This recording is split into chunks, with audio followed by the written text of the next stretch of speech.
You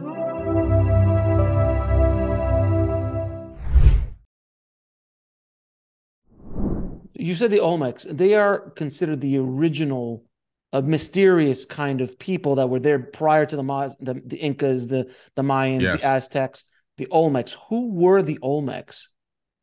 According to the Emerald Tablets of Thoth, the Olmecs were these Africans that left and came across with, they were stonemasons that came across with Thoth. And he's also known as Dahudi or Jehudi in Africa. They came here with him long before the Mayans even arrived, long before Christopher Columbus, accidentally landed on a Caribbean island and so on. So these people were here so long ago. There's even records of them doing trade back and forth between here and Africa with the indigenous peoples that were here too.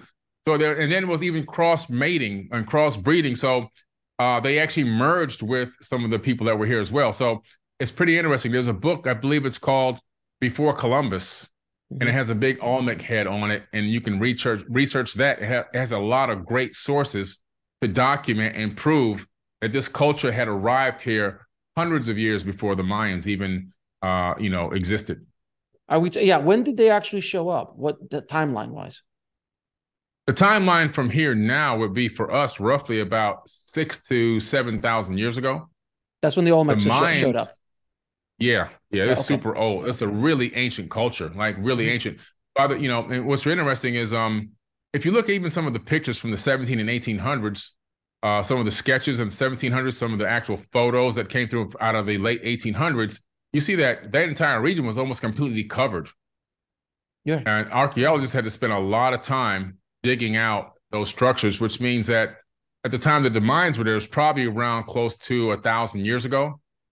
And then, from there, closer into modern, maybe 600 years ago, you have the Aztecs. And then from there, it's just all dilapidated. The mainstream wants you to think this stuff was so recent, but Yeah. the evidence of even just the erosion and so forth give us a date that goes way further back than what we have. Yeah, because they've been finding these Olmec heads all around Mesoamerica and Mexico and South Yeah. America, and nobody Mhm. really understood where they came from.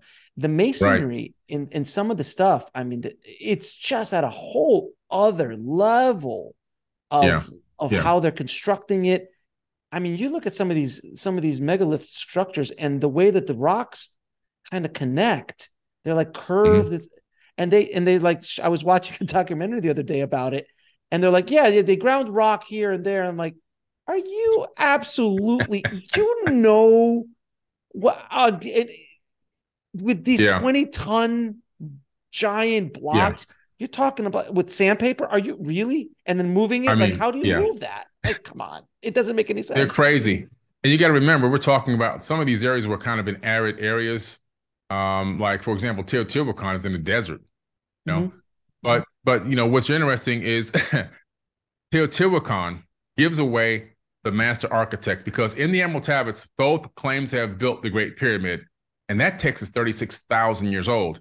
Mm-hmm. And even archaeologists that teach at universities like Robert Schoch, right?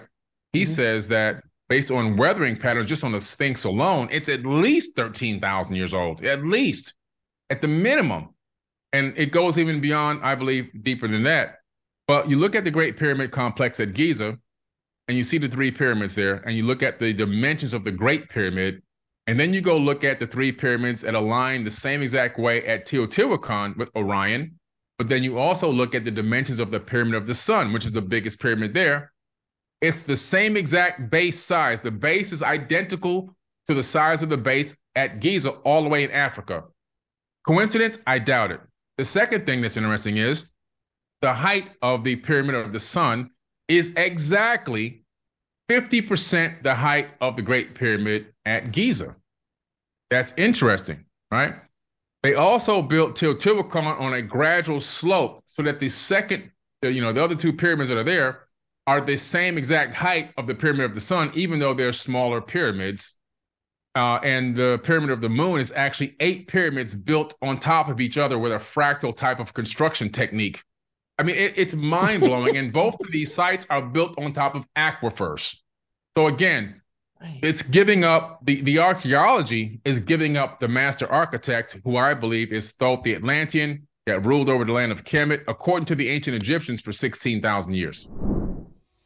To watch the full video, click on the link below, and don't forget to subscribe.